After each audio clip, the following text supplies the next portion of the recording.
one approach didn't work for them, they found another one that did. And the starting group for the Spurs. Parker and Green are the guard pairing. Aldridge out there with Kawhi Leonard. And it's Duncan in at the center position. Toronto with the ball. Lowry kicks to Valanciunas. It's stolen by Duncan. Green passes to Parker. Back to Green. Nice D from DeRozan. You know, Dwayne Casey was once a player at Kentucky, took me and hosted me on my recruiting visit at Kentucky back in 1979. Actually got his coaching start at the school as well. And here we go with DeRozan running it up the middle. And then Johnson with the dunk. His eyes just simply light up when he gets that close to the bucket. And you just know what he's going to do with the basketball. To the paint, here's Leonard. And he drops in the layup off the glass. As we're talking about Coach Dwayne Casey, he's found his place in Toronto. Took them, Greg, to back-to-back postseason appearances. And, you know, it's good to see him finally establishing himself as a head coach. Really known as a defensive specialist, but once he gets in charge of a team, he'll have them focused on defense and really stresses that in every practice. On defense, Toronto, they are coming off that win against Atlanta. A lot of firepower coming off the bench. Oh, that's a bad thing for the Raptors did to me. I thought so now I get to make a free throw shot. You can't rely on that kind of scoring coming from the reserves every game. Here it is, Tim Duncan, one of the greatest players in history of the game. Now I get to make a free throw shot. Team free throw numbers really Let's see what happens, ladies and gentlemen. For around 80% on the season. And comparing to the numbers of last season, they've made a bit of improvement, so that's some positive momentum they can look to build on. The free throw drops for Duncan. I tell you what, at this point in his career, it is safe to say, actually has been for a while, that Duncan might be one of the best power forwards ever. He is, clearly. 5 rings, 50-win seasons, his whole career. The complete package on the box. Here we go.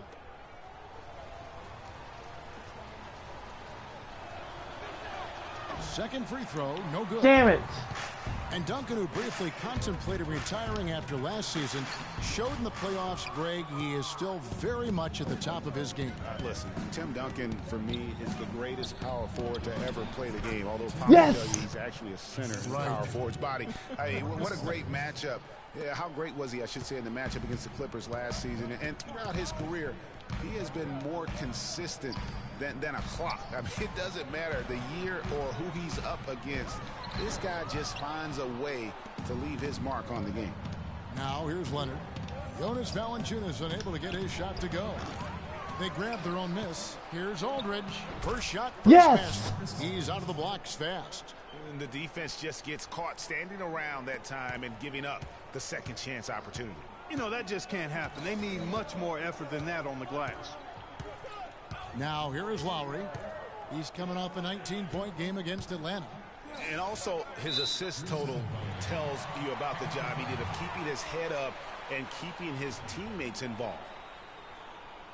And for LaMarcus Aldridge, always praised for his terrific shooting, his rebounding, as we know, Greg, has always been fantastic over the past 2 seasons. Here we go again. Raptors free throw and shooting. And that's why so many teams. I hope they don't go in, but you never really know. Period. His ability to put points on the board as well as clean the boards. What a deadly combination. You know, on the topic of Aldridge's rebounding, I mean, he doesn't do it by banging people around. He does it with positioning, timing, and length.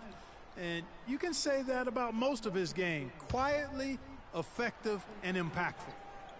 Toronto with the ball, trailing by 2. And guys, going back to Aldridge, last season was a difficult one for him. He had the damn it, people. Left thumb, damn it. But still fought through it to become the Blazers' all-time leader in rebounding. And for Louis Scola, a very different role for him over the last 2 years. I mean, he was a starter for most of his career, then signed with Indiana, who had David West at the 4. Off the bench, though, Scola still played efficiently, but he was just used to putting up much bigger numbers for other teams.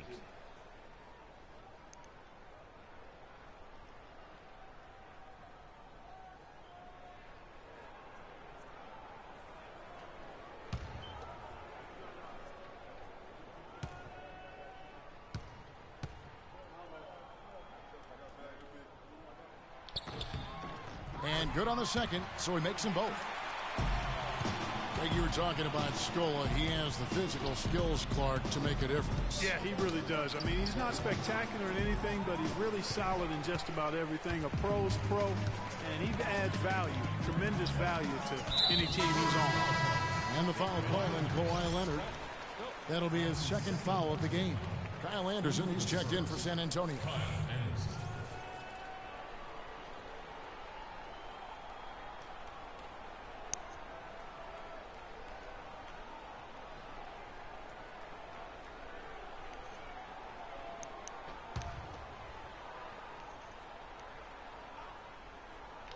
First quarter of basketball, just over 2.5 minutes play.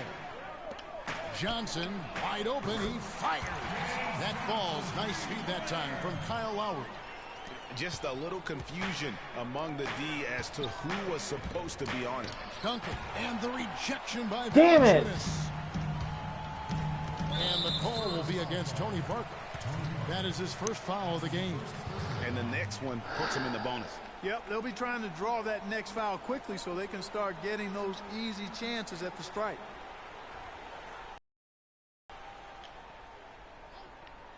And here in the first, about 3 minutes in. Outside DeRozan. Anderson with the block. Yes! Johnson against Aldridge. To the wing right side. From about 19 feet. Scola with the rebound. No breathing room at all to take that shot. And the Spurs last season became the first franchise to hire a female assistant coach. A big step, not just for the Spurs, but really for all of the NBA. It has not been an easy quarter for him, at least offensively speaking. Anderson dishes to Duncan. And here we go with DeRozan running it up the middle. And the pass to Johnson. Count that one. Johnson's got 7. Damn it.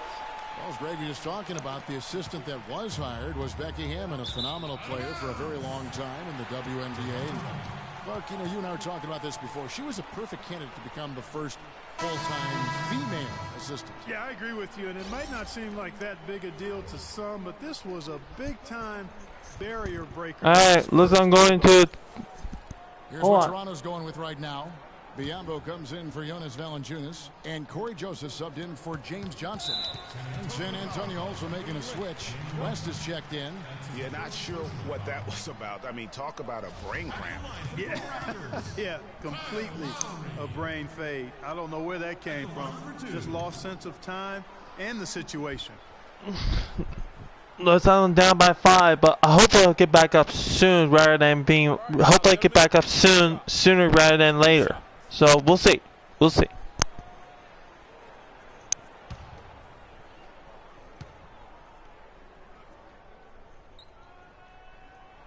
First one falls for him. And for Kyle Lowry, last season was full of milestones. First, he signs the big contract extension for 4 years. Then he earns his first ever All-Star selection. Unfortunately, he didn't finish as strong with the postseason, but a terrific year. Patterson, he's checked in for Toronto. Ross comes in for DeMar DeRozan. And Kyle Lowry drops them both. And on the topic of Lowry, he became only the 3rd Toronto Raptor ever, Clark, to be voted into the All-Star game. Yeah, you know, Bosh and Vinsanity, the other two, Lowry also participates been outstanding. Damn it, almost had it. For the Raptors. Now, here's Joseph. Taking a look at the scoring numbers, right now he averages about 9 points a game. And that's good. Terrence Ross for 3. Ross has got himself on the board with 3 there. Excellent ball movement there, guys. And that's keyed this run. Passing it with purpose. The D hasn't been able to keep up. And San Antonio calls the first timeout of the game. This game coming on the heels of their win against Chicago. They just weren't challenged. I mean, nearly as much as they should have been in that game, at least when they had the ball. Yeah, it was a mismatch. I mean, the defense from the start was on its heels practically the entire game.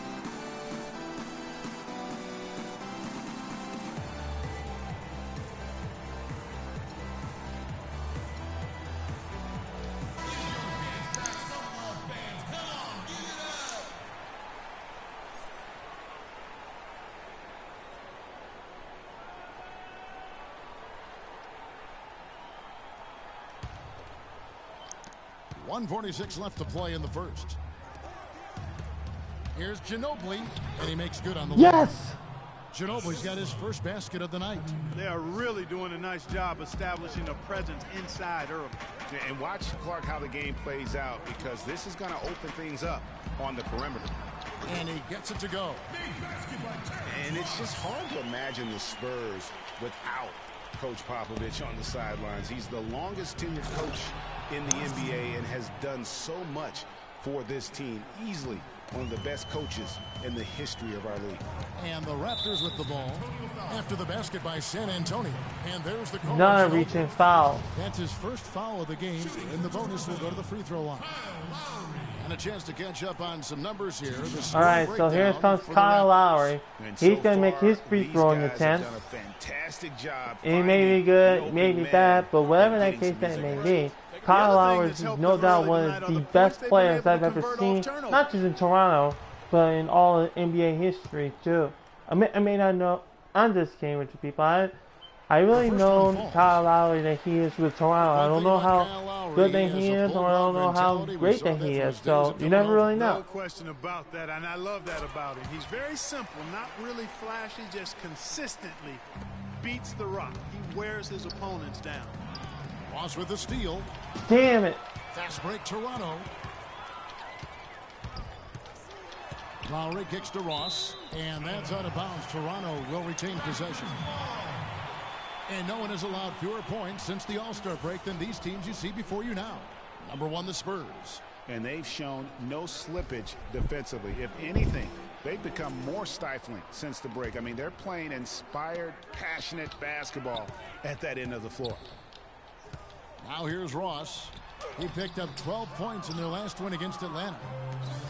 And talking about Lowry, going to Toronto was a godsend for him. I mean, he had clashed with a number of coaches early in his career. Bingo! His had been working against him. But in Toronto, he learned how to buy into a system and save the wrath for his opponent. Gets it to go from 18 feet away. Lowry's got 7. And it's like raining buckets right now. I wonder if this is the early stages of a blowout. Well, we've got to be careful. Don't want to get ahead of ourselves just yet. But it has been pretty ugly so far, no doubt about that. And honestly, not real happy with the shot selection on that one. Yeah, clearly a brain fade there. He's got to be a little smarter in his choice making. And Patrick Mills gets that whistle that time. That's his first foul of the game, and the bonus will go to the free throw line. For Toronto, they have gone a perfect 7 of 7 from the line tonight. Yeah, pretty good numbers on the season when you look at their free throw attempts, right around 78%. Those are good numbers for any team. I mean, they can feel extremely good about their free throw shooting percentage this season.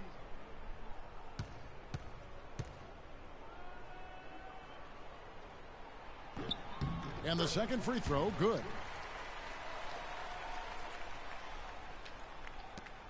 There's 10 seconds left to play in the first quarter. Got a piece of it, and that'll be San Antonio as it goes out of bounds. Spurs retain possession.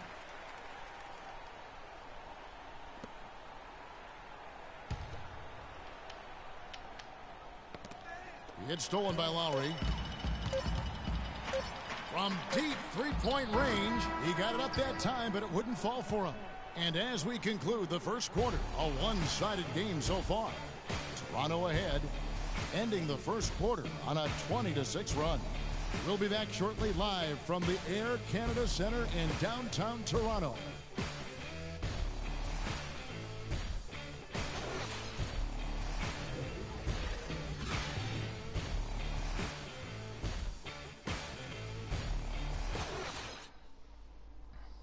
And the ageless one, Tim Duncan, just a remarkable career. His teammate Tony Parker talked about playing alongside truly one of the all-time great players. It's unbelievable. Like, especially a big guy, you know, with all that pounding and his knee. It's just amazing. It's both unbelievable and amazing, you'd have to agree, talking about Tim Duncan and how he, Greg, continues to stay near the top of his game. You know, Kevin, they say nobody has ever defeated Father Time. But, you know what, there have been a couple bigs that you'd have to see are the exceptions. Kareem being one, and then obviously now what Tim Duncan has been able to do over the course of his career. Just unbelievable. And welcome back. It's been all one-sided so far through the first quarter as our second quarter gets underway. And a very convincing performance from the Raptors so far. I just think that from an intensity standpoint, their defense has really been the key. It's been the catalyst as they've been able to disrupt their opponent's offense. Absolutely. I mean, they've been much more intense defensively. And their defense not only has been intense, but it's been swarming and saran wrap-like. DeRozan at the 2 with Ross playing the 3. Jonas Valanciunas is out there with Scola. And it's Joseph in at the 1. So that's the